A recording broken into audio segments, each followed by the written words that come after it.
আসসালামু আলাইকুম। আজকে আপনাদেরকে দেখাবো বিয়েবাড়ির শাহী বিফ রেজালার রেসিপি। আমি চেষ্টা করেছি রেসিপিটি খুব সহজভাবে দেখাতে, যাতে নতুন রাঁধুনিরাও রান্না করতে পারেন। বিফ রেজালাটা খুব সহজভাবে করতে গেলে কতগুলো টিপস অ্যান্ড টেকনিক আপনাদেরকে জানতে হবে, আর সেগুলো জানতে হলে অবশ্যই পুরো ভিডিও না টেনে দেখতে হবে। চলুন তাহলে শুরু করি। বিসমিল্লাহির রহমানির রহিম। রেজালা তৈরির জন্য প্রথমে আমাদের লাগবে পেঁয়াজ বেরেস্তা। সেজন্য সবার আগে আমি পেঁয়াজ বেরেস্তাগুলো করে নিচ্ছি, আর সেজন্য এখানে আমি নিয়েছি 1.5 কাপ পরিমাণ সয়াবিন তেল।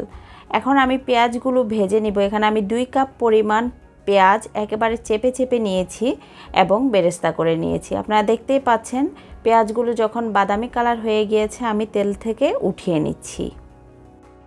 বেরেস্তার কালার কিছুটা বাদামি কালার হয়ে আসলেই কিন্তু আমরা তেল থেকে উঠিয়ে নিয়ে একটি টিস্যু অথবা পেপারের মধ্যে ছড়িয়ে দিতে হবে। তা না হলে অনেক বেশি ডার্ক কালার চলে আসবে এবং পেঁয়াজ বেরেস্তার টেস্টটা নষ্ট হয়ে যাবে, একটু তেতো তেতো ভাব চলে আসবে। আপনারা শুনতেই পাচ্ছেন আমার পেঁয়াজ বেরেস্তাগুলো কতটা ক্রিস্পি হয়েছে। পেঁয়াজ বেরেস্তা যদি আপনি সঠিকভাবে করতে পারেন, তাহলে আপনার তৈরি পেঁয়াজ বেরেস্তাও থাকবে অনেক দিন পর্যন্ত ক্রিস্পি। এই পেঁয়াজ বেরেস্তাগুলো এই অবস্থায় আপনারা চাইলে ঠান্ডা করে এয়ারটাইট বক্সে করে রেখে দিতে পারেন 6 মাসের মতো। এখন আমি দিয়ে দিচ্ছি এখানে বাদাম। এখানে 3 টেবিল চামচ বাদামকে আমি গরম পানিতে ভিজিয়ে খোসা ছাড়িয়ে নিয়েছি। দিচ্ছি 1 চা চামচ পরিমাণ পোস্ত বাটা, 1 টেবিল চামচ পরিমাণ রসুন বাটা, 2.5 টেবিল চামচ পরিমাণ আদা বাটা। এখানে আদা বাটাটা একটু বেশি ব্যবহার করার চেষ্টা করবেন, কারণ গরুর মাংস রান্নায় আমাদের রসুনের তুলনায় আদা বাটাটা একটু বেশি দিতে হয়, তাহলে মাংস খুব ভালোভাবে সফট হবে। এরপর দিয়েছি আমি আধা কাপ পরিমাণ টক দই। এবার এখানে আধা কাপ পরিমাণ পানি দিয়ে সবগুলো খুব ভালো করে মিহি পেস্ট করে নিব। বেরেস্তা ভাজার পর থাকা অবশিষ্ট তেলের মাঝে এখন দিয়ে দিয়েছি আমি 1/4 চামচ পরিমাণ শাহি জিরা, 4টি এলাচ, 4 টুকরো দারুচিনি, 2টি বড় সাইজের তেজপাতা। এবার সবগুলো একটু সামান্য ভাজা ভাজা করে নেব। তারপর দিয়ে দিব এখানে মশলার পেস্ট। আমরা যে মশলাগুলো ব্লেন্ড করে রেখেছি, পেঁয়াজ বেরেস্তা, দই, বাদাম সহ আদা রসুন সব কিছু একসাথে এখানে মিহি পেস্ট করে নিয়েছি, এবং এখানে আধা কাপ পরিমাণ পানি আমি ব্লেন্ডারটা ধুয়ে অবশিষ্ট মশলা সহ দিয়ে দিয়েছি, কারণ আমরা মাংস রান্নাটা এই পানির মাঝেই করে ফেলব। এখন দিয়ে দিব এখানে 3 চা চামচ পরিমাণ লবণ। আপনারা যদি পোলাওয়ের সাথে সার্ভ করেন, সেক্ষেত্রে লবণটা একটু কমিয়ে দিবেন, অর্থাৎ 2 চামচ থেকে 2.5 চামচ দিবেন। আমি যেহেতু সাদা ভাতের সাথে সার্ভ করব, সেজন্য আমি এখানে লবণটা 3 চা চামচ রেখেছি। তারপর দিয়েছিলাম 2 চা চামচ পরিমাণ লাল মরিচের গুঁড়া। যারা ঝাল কম খেতে পছন্দ করেন আরও একটু কমিয়ে দিবেন। এখন দিয়ে দিচ্ছি আমার সেই জাদুকরি মশলা, যেটা মাংস তৈরির মশলা, আগে থেকে আমার ভিডিও দেওয়া আছে, আপনারা চাইলে দেখে নিতে পারেন। 1 কেজি পরিমাণ গরুর মাংসের রেজালার জন্য আমি এখানে মাংসের মশলা ব্যবহার করেছি 2.5 টেবিল চামচ।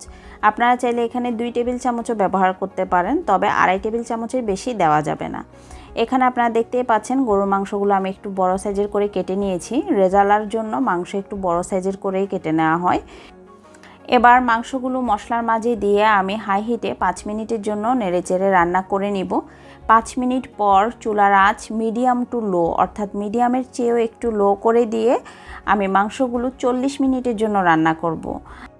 মাংসগুলো হতে আমার টোটাল সময় লেগেছিল 45 মিনিটের মতো।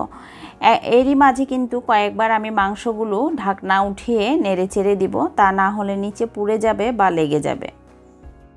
মাংসগুলো রান্নার সময় 10 মিনিট পরে যখন আমি চেক করার জন্য ঢাকনা উঠাই, তখন দেখেন আপনারা কতটা পানি বেরিয়েছে। সেজন্য আমি এক্সট্রা কোনো পানি আমার মাংস রান্নায় ব্যবহার করিনি। তবে আপনারা যারা নতুন রাঁধুনি, আপনারা রান্না করার সময় যদি ঝোল অতিরিক্ত শুকিয়ে যায় প্রথম অবস্থাতে, আপনারা চাইলে এখানে গরম পানি অ্যাড করতে পারেন। অর্থাৎ আপনার মাংসর ঝোল যদি খুব বেশি কমে যায়, তাহলে আপনারা গরম পানি করে গরম পানি ব্যবহার করবেন। মাংস রান্নার প্রায় শেষের দিকে আমি এখানে আধা কাপ গরম পানিতে 1 চিমটি জাফরান ভিজিয়ে দিয়ে দিয়েছি, এবং দিচ্ছি 1 টেবিল চামচ পরিমাণ কেওড়া জল।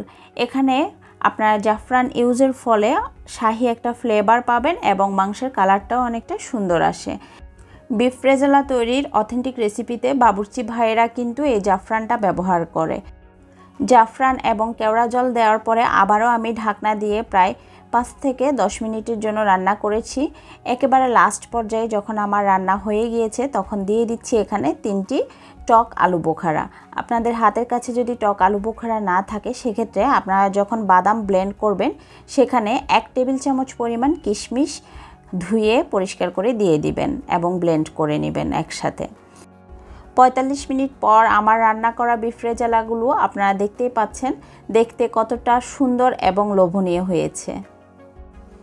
আবারও দেখা হবে নতুন কোনো ভিডিওতে নতুন কোনো রেসিপি নিয়ে। ততদিন সবাই ভালো থাকবেন, সুস্থ থাকবেন এবং আমার জন্য দোয়া করবেন। আল্লাহ হাফেজ।